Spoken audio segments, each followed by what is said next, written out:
So వచ్చిన media మిత్రులందరికీ good evening. So made for each other. నేను స్క్రిప్ట్ రాసుకోవాలి, కొద్దిగా బిజీగా ఉన్నాను, వర్క్ చేసుకోవాలంటే మా రఘున్న వచ్చి ఒక అద్భుతమైన షో ఒకటి ఉంది అని చెప్పి ఒక కాన్సెప్ట్ చెప్పి, ఇది మీరు జడ్జ్గా రావాలి, ఎందుకంటే ఈ ఫ్యామిలీ బ్యాక్గ్రౌండ్లో బాగా మంచి సినిమాలు తీశారు కాబట్టి ఈ షోలో మీరు ఉంటే బాగుంటుందని చెప్పి నన్ను ఆల్మోస్ట్ ఒక ఎమోషనల్ బ్లాక్మెయిల్ చేశారు. అపార్ట్ ఫ్రమ్ దట్ నాకు షో ఐడియా బాగా నచ్చింది, నేను కాన్సెప్ట్ బాగుంది.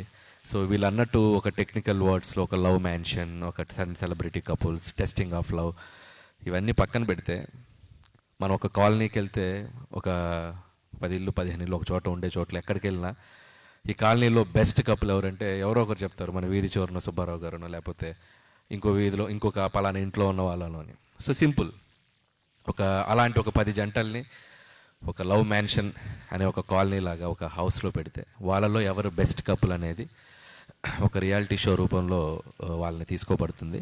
అండ్ వాళ్ళు క్లియర్గా అందరికీ చెప్పాం. అండ్ ఏ కపుల్లో కూడా ప్రేమ ఎంత ఉందో కొలచడం అనేది ఎవరి వల్ల కాదు. సో ఉన్న ప్రేమని కంపేర్ చేయడం కూడా కాదు, ఉన్న అన్ని కపుల్స్లో ఎవరు కాంపిటీషన్లో ముందుకెళ్తారనేదే షో. సో దీంట్లో అందరూ చాలా స్పోర్టివ్గా తీసుకొని అందరూ చాలా అద్భుతంగా లోపల ఎంటర్ అయ్యి, సో మీరు చూసిన ప్రోమో చూశారు, చాలా అద్భుతంగా జరుగుతుంది షో. సో దీంట్లో ఒక జడ్జిగా వచ్చి సో ఆ కపుల్స్ మధ్య ఉన్న బాండింగ్స్ని, ఎమోషన్స్ని చూస్తే నేను ఫస్ట్ కొద్దిగా నేను చాలా ప్రాక్టికల్గా జ్యువెల్గా ఉండే పర్సన్ని. సో ఈ ఎమోషన్స్ డ్రామా అన్నప్పుడు కొద్దిగా నేనే ఏంటిది కొద్దిగా ఓవర్గా ఉంటుందని ఫీల్ అవుతాను. బట్ వన్స్ ఒక లైఫ్ ఎక్స్పీరియన్స్ ఎవరు చెప్తున్నా కూడా తెలియకుండా మనం వాళ్ళకి కనెక్ట్ అయిపోతాం. సో అలాంటి 10 స్టోరీస్, 10 కపుల్ స్టోరీస్ ఉన్నాయి మ్యాన్షన్లో. సో ఒక్కొక్కరిది ఒక్కొక్క జర్నీ, ఒక్కొక్కరిది ఒక్కొక్క లైఫ్ ఎక్స్పీరియన్స్. అవన్నీ వింటున్నప్పుడు మనకు తోచిన సలహాలు మనం ఇవ్వటం, వాళ్ళ దగ్గర ఏదైనా ఇన్స్పైరింగ్ థింగ్స్ ఉంటే మనం తీసుకోవటం. సో ఇలా చక్కగా వెళ్తుంది. And happy to be in this show. And Sreemukhi host చేస్తుంది చక్కగా. అండ్ మేమంటే వీకెండ్ వచ్చి జడ్జ్ చేసి వెళ్తాం. పాపం శ్రీముఖి ఎవ్రీడే పార్టిసిపెంట్స్తో ఉంటూ సో వాళ్ళతోనే ట్రావెల్ అవుతూ ఉంటుంది, లోపల జరిగే ఛాలెంజెస్ కానీ ఏమన్నా కానీ. చాలా కొత్తగా ఉంది షో ఐడియా కూడా. ఇలాంటి షోలు ఇక్కడ ఉండటం చాలా సంతోషంగా ఉంది. అలాగే నాతో పాటు ఈ జడ్జిలుగా ఉన్నటువంటి డ్రీమ్ గర్ల్ రాధా గారు. సో ఆవిడ ఎనర్జీ, ఆవిడ లైఫ్ ఎక్స్పీరియన్స్, నిజంగా చాలా చాలా విషయాలు ఆవిడ పక్క నుండి కొన్ని చెప్తుంటే తన లైఫ్ ఎక్స్పీరియన్సెస్ కానీ ఆ కపుల్స్కి తను చెప్పేటప్పుడు కానీ ఆవిడ ఎక్స్పీరియన్స్లు ఏవైతే ఉన్నాయో ఆ జీవితంలో ఎలాంటి మూమెంట్స్లో ఎలా ఉండాలని చెప్పే కొన్ని విషయాలు కానీ చాలా అద్భుతంగా అనిపిస్తుంది నాకు ఆవిడతో ఈ జర్నీ కూడా. అండ్ నేను ఇంతప్పుడు ఆవిడ సినిమాలో పాటలకి చిరంజీవి గారు ఆవిడ చేసిన పాటలకి డ్యాన్స్లు వేసేవాడిని. సో ఇప్పుడు ఆవిడ పక్కన కూర్చొని ఒక షోలో హోస్ట్ చేయడం, జడ్జిగా ఉండటం చాలా చాలా డ్రీమ్ కమ్ ట్రూ లాగా ఉంది. థ్యాంక్ యూ రాధా గారు and being with you. And అలాగే ఇంకొక జడ్జి మా లయ గారు, ఆవిడ కూడా చాలా చాలా స్పోర్టివ్గా ఈ షోలో పాల్గొంటున్నారు. అండ్ ఆవిడ చెప్పే విధానం, జడ్జిమెంట్స్ కానీ ఆవిడ లైఫ్ ఎక్స్పీరియన్స్లు కానీ, సో ఒక్కొక్కరికి ఒక్కొక్క లైఫ్ జర్నీ ఉంటుంది. So no one is perfect in the world. So but అందుట్లో బెస్ట్ ఎవరు ఉంటాం, బెస్ట్ ఎలా డీల్ చేస్తాం అనే ఒక ఎక్స్పీరియన్సెస్ని షేర్ చేసుకుంటూ వెళ్తున్నాం. అండ్ థ్యాంక్స్ లయ గారు, మీతో కూడా ఈ షోలో ఉండటం చాలా హ్యాపీగా ఉంది. అండ్ ప్రస్తుతానికి ఇంతే. Thank you. రాధమ్మా, నా బిజీ లైఫ్ నుంచి అమ్మ నాన్న పెళ్ళి టైం అయింది, పెళ్ళి చేసుకున్నారు, మెంటలీ ప్రిపేర్. పెళ్ళి అయిందంటే మీకు తెలుసు 80sలో ఎలా ఉంటాయని. పెళ్ళి అయిందంటే ఫ్యామిలీ, పిల్లలు. సో మూవీని మర్చిపోవడం లేదంటే ఇష్టం లేదు అలాంటి ఏమీ కాదు, బట్ ఫ్యామిలీకి ప్రియారిటీ ఇవ్వాలి. ఫ్యామిలీకి వెళ్ళిన తర్వాత అర్థం అయింది, ఓ మై గాడ్ ఎందుకు అలా ఉండాలని అర్థమైంది నాకు.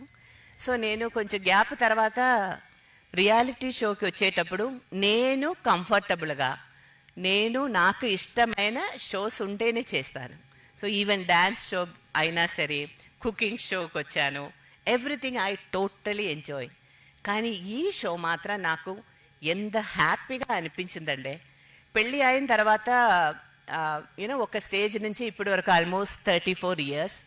కానీ నేను ఎలా ఉన్నానో, నేను మా ఆయన మధ్యలో ఉన్న ఒక మంచిదైనా చెడ్డదైనా ఫైట్ అయినా ఏమావండి, అది మళ్ళీ కొన్ని వాళ్ళు మాట్లాడుతున్నప్పుడు, పేయర్స్ మాట్లాడుతున్నప్పుడు నాకు ఆ గుర్తు వస్తుంది. తర్వాత కొన్ని థింగ్స్లు బాగానే అది పోతుంది, కొన్ని థింగ్స్లు నెగటివ్ అవుతుంది. అది నేను నా పిల్లల్లాగా వాళ్ళతో చెప్పొచ్చు. తర్వాత వాళ్ళు ఎంత స్పోర్టివ్గా ఒకవేళ నేను ఈ ఏజ్లో ఇలా రియాలిటీ షోలు రావాలంటే వస్తానో నాకు డౌట్గా ఉంది. కానీ ఆ 10 పేయర్స్ వాళ్ళ దగ్గరలో ఏ ఫైర్ ఎలా ఉందంటే మన రిలేషన్షిప్ని బాగుండాలి, ఆ రిలేషన్షిప్ని స్ట్రాంగ్ చేయాలి, దానితో పాటు ప్రూవ్ చేయాలి అని ఆ ఒక ఫైర్ కనిపించింది. And I'm totally enjoying this show. Even Anil గారు అయినా సరే, నేను ఎప్పుడు డాన్సు అది ఇది గురించి మాట్లాడుతుంటే it was fun. And Sreemukhi my darling from the beginning she's like a heart of the show. And I met her actually. తను ఒకసారి పెళ్ళి అయి ఫస్ట్ టైం యూఎస్ వెళ్ళేటప్పుడు ఎయిర్పోర్ట్లో కలిశాను. కానీ ఇప్పుడు ఇలాగ ఓరో మ్యారీడ్ కపుల్ మంచి ఒక సెంటీ అండ్ బ్యూటిఫుల్ హ్యాపెనింగ్ షోలో కలవడం అనేది నాకు చాలా సంతోషంగా ఉంది. ఒక్కొక్క రోజు ఒక్కొక్క ఎక్స్పీరియన్స్ లాగా ఉంది. నేను కూడా నేర్చుకుంటున్నాను. నాకు తెలిసిన కొన్ని మంచి మూమెంట్స్ అయినా సరే అడ్వైస్ అని చెప్పను, because everybody is different. Happy married అని ఏమీ లేదు. మ్యారేజ్ని హ్యాపీ చేసుకోవడం అది మన దగ్గర ఉంది. అది ఈ షోలో ఒక్కొక్క స్టేజ్లో చూస్తుంటే నాకు అర్థం అవుతుంది. వాళ్ళకు కొద్దిగా అడ్వైస్ లాగా కాదు, ప్రేమగా చెప్తున్నాను. I'm totally enjoying. Thank you.